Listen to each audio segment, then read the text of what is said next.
Life is harsh, generally. Things kill each other in order to survive. We cause something to die so that we might have life. That's the story down here. And it's always changing from one moment to the next. Some essential part of your life is threatened, and sometimes it just breaks apart. And that's what Pluto is doing all the time. It's just moving things on. It's harsh. And yet, somehow we find a way to be with that, so that we're not living in terror or dread even. But we find a way to live with that. And we do this very much through our way with Neptune. Neptune is glamour. It just makes things look better than they are. And we will study glamour in great depth during a Neptune transit. All of us present a glamour to the world. I am a so-and-so, and this is my uniform. And you might be a sexy woman and you've got lipstick, or an important man and you've got a suit and tie and a briefcase, and so on. Everybody's really living their image out fully, and we've all got this image. And we create this image in order that we can cope with life, because it's so harsh. And that's fine. That's fine for a while.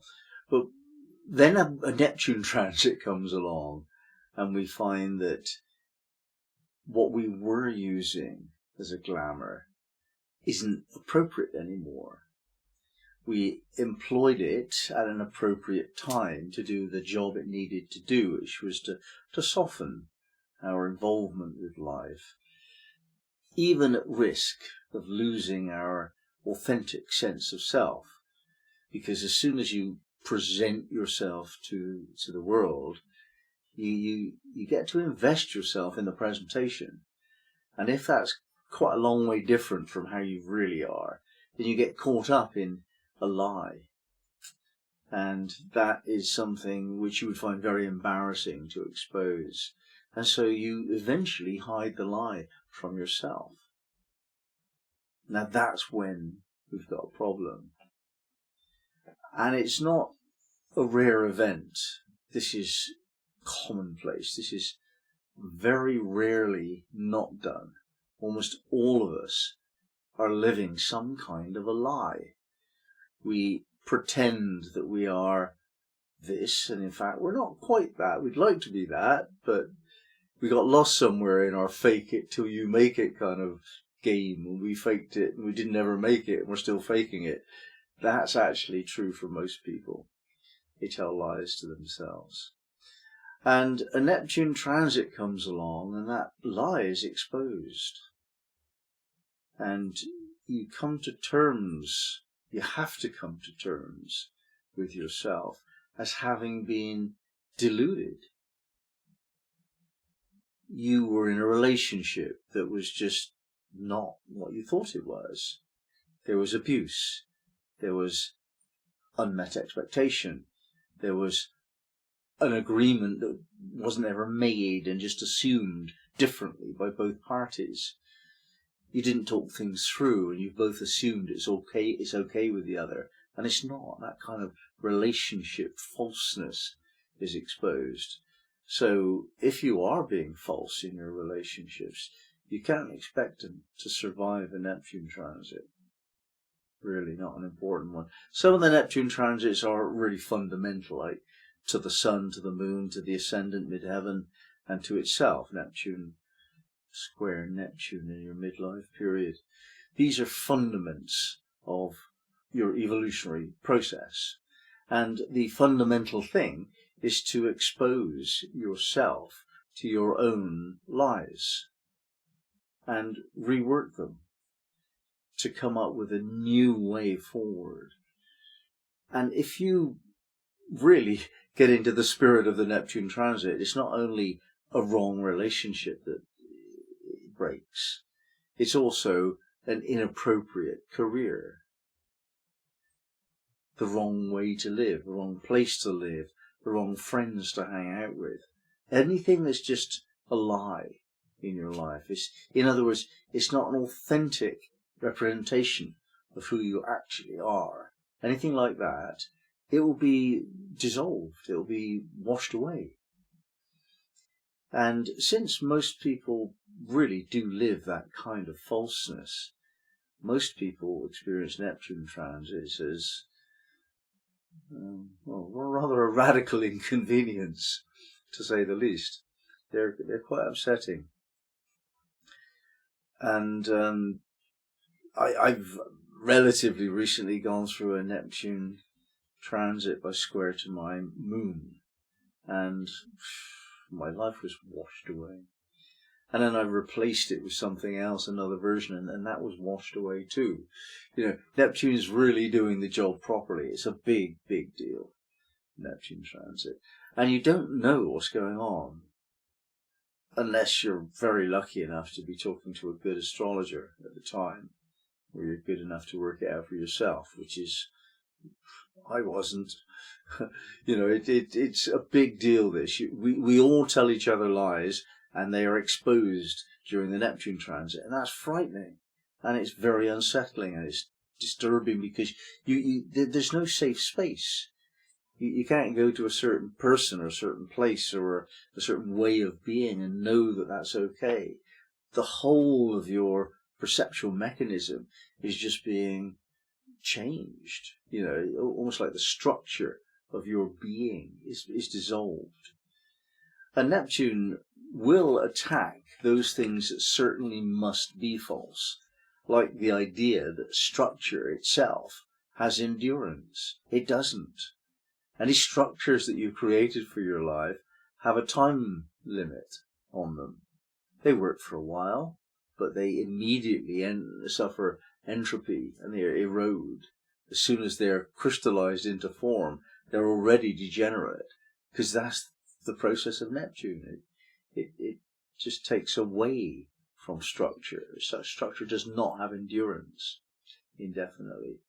Nor do lies. Whatever lie you're telling won't hold. It will always be revealed. And yeah, there are certain ways in which we can put allegory here or metaphor in place, where you have photography and cinematography, which is a big deal in our culture. Cinematography, you know, and photography for advertising and so on and so forth. These things create an effect, create a visual effect different from the facts of the matter. That's its purpose. Very effective brainwashing technique, photography. This is how a certain type of influence was introduced into the human psyche in, let's say, 1930-ish. The nephew of Sigmund Freud started to use psychological techniques for commercial purposes, and there was a particular photograph taken where women were all smoking cigarettes with the word freedom held up in the background, thus associating, without talking about it, the right of women to smoke and proclaim themselves to be worthy of the vote at the same time. It was that kind of thing going on. Just one photograph did that. And it was created by, as far as I understand, the Philip Morris Company, cigarette manufacturers. So it gets women on the feminist track to think that smoking is a part of their belief system. Very, very clever. And then the Nazis employed this guy, Edward Bernays, to do their marketing for them. You know, so strong stuff. Without the propaganda machine of the Nazi Party, the red and the black, and the strong image, you know, of power and addressing something very deep within us. Without that, then Hitler would not have claimed his power. The impact of Neptune is huge, huge, and we're subject to it in receiving messages from religionists and marketing people and politicians. We're subject to this glamour of presenting the truth, the way we see it, the party politics and so on. They say this is what we're doing, and they're not. They don't do that, and they probably don't even believe in that either. It's a lie.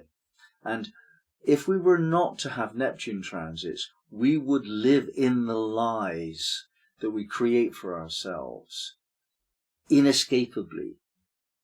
So however difficult they are, and sometimes they really are, and however offensive they are to your sense of self-importance and so on, nevertheless, it's a liberation from building this life for yourself, which is false. And anything false has no duration at all. It's bound to end. It's bound to die.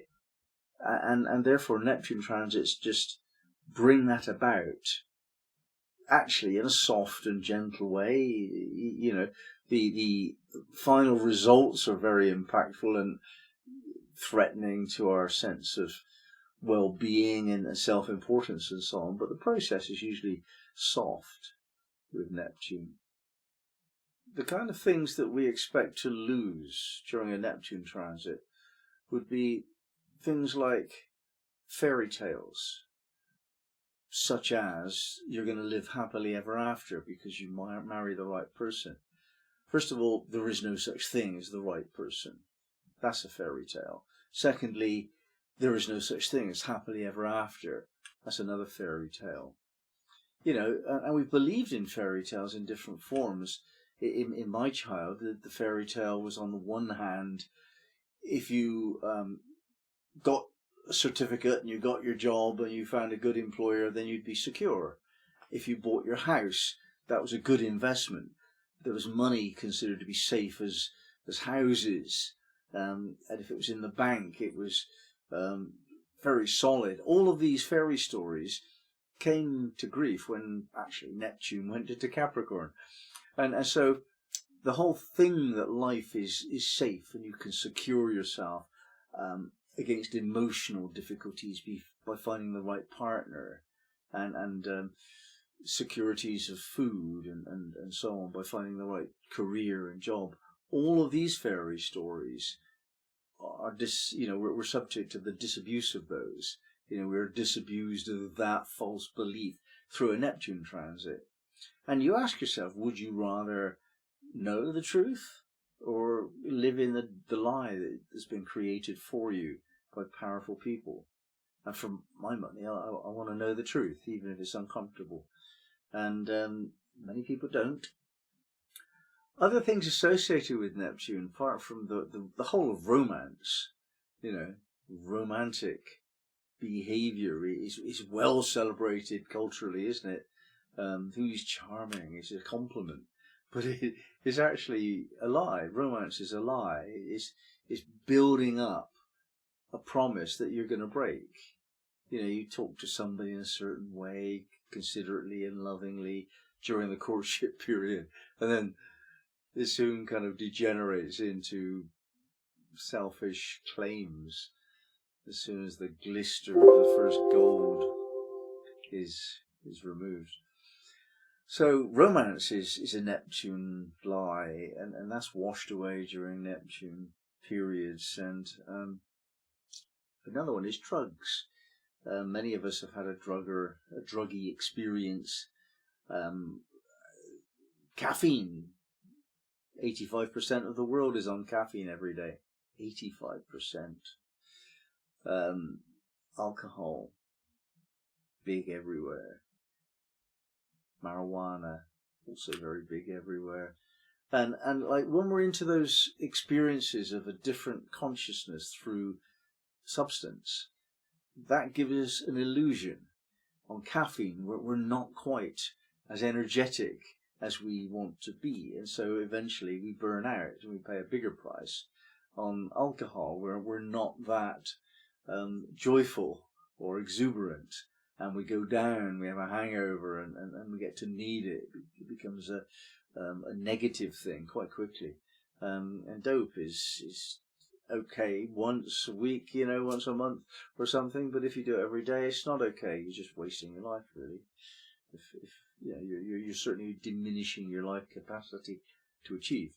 And yet, the refusal of these drugs is also a Neptune experience, because actually the world is on drugs, you know, and to be somebody who isn't on drugs gives you the kind of drug of feeling, I'm not on drugs. And so many of the people that I've known who have not done drugs are really quite holier than thou, so many of them. It's all Neptune stuff, and it's all false. This is just versions of falseness. Pluto gives you the truth, and the truth is really harsh. Neptune covers that truth so that it's actually sustainable, that we've got a chance of survival in this harsh world. So how do you cope with your Neptune transit? You know that something false about you is being dealt with. And so the first thing to do is just to notice that you're going through a Neptune transit and to check out what it is in your life that's being threatened. And it could well be one of the important things like career and relationship and so on.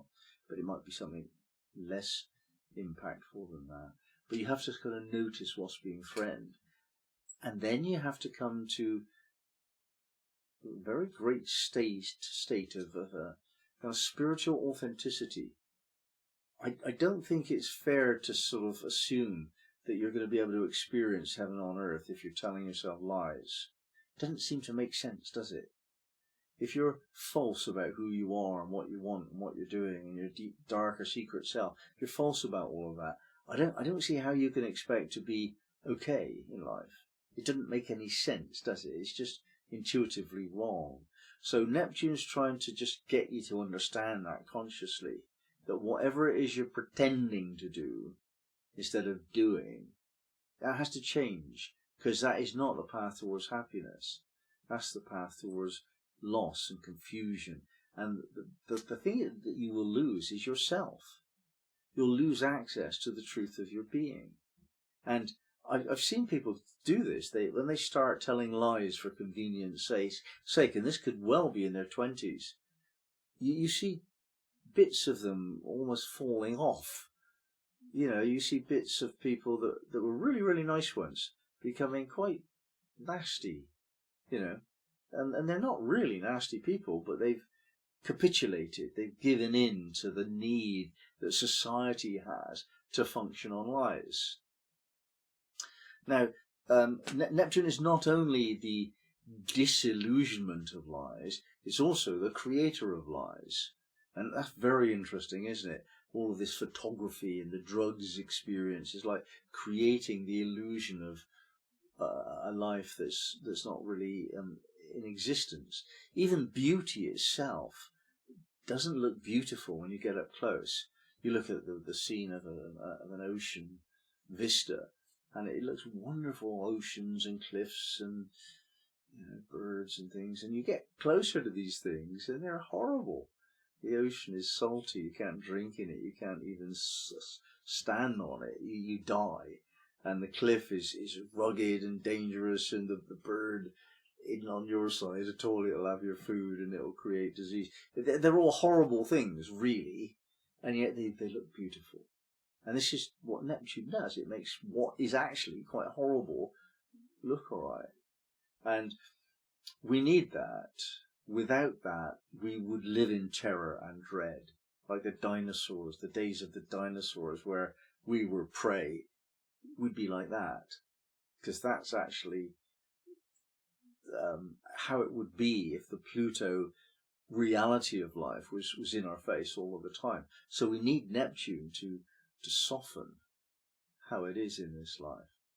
And yet, if we overindulge in that softening, then we become liars to ourselves and in danger of a comeuppance. You know, we're not going to survive that. So Neptune is a very tricky energy indeed. Surprise, surprise! It's the trickiest of all. And it's like the ocean. It gives us the capacity to travel and explore and so on, and know beauty and that kind of thing. But it's profoundly dangerous. It's totally an illusion. You know, it isn't what it seems at all. And this is the truth of Neptune's things. And Neptune's things are the atmosphere of a moment. Neptune gives us the sensitivity to be aware of the changing atmosphere. And that's called the zeitgeist, the spirit of the time, or the atmosphere of a group of people. We can feel that with our Neptune consciousness. So Neptune isn't only about glamour, it's also about sensitivity to the changing glamours. Because the zeitgeist is that which gives us the sense of what is right and wrong, what is beautiful and what is ugly, what is sexually permitted and denied, and so on. These are all evidence of a certain reality stream that underpins everything in life. And we're sensitive to that using the antennae of Neptune. And it changes all of the time, and it changes according to where you are and when you're there. And it evolves throughout history. And that's the reality within which all form occurs and takes place. The form itself isn't the reality, it's that which gives rise to the form. That's the deeper reality, and that's Neptunian. And that's the collective story that we tell ourselves about the nature of reality. And it's really fast changing now. The nature of reality used to be a known, a given, and everybody knew what it was and agreed about that. Certainly going back 200 or 300 years, within my lifetime, it's changed into a very amorphous sense of what is and is not real, and nobody really knows anymore. We're moving into the territory of AI, artificial intelligence, and if a chip is planted in a human body and is controlled by an external machine, is that human a being, a living being, or a machine? Where's the line? When somebody's got a pacemaker, or somebody's a robot, where's the line? We don't know. Nobody can know that. This is Neptunian. We can't know about it. So how do you cope with all of that when you're having a Neptune transit? Well, you just have no other choice than to go with the flow. You've just got to just allow yourself to be going through this period of change when you've got almost no authority to speak of whatever. You've got no sense of reality, really, whatever. It's going to end, and when it ends, you'll start structuring your life again in a permanent way, and you'll feel good about standing on safe ground again. But during a Neptune transit, you can't have that. For 2 years, maybe 3 years, of one of the major ones, you just don't know what's going on. And even if you did, you couldn't do anything about it, because whatever you do will be washed away. You just got to wait, smell the roses, get into art, creativity, music, that kind of thing. Ephemeral things.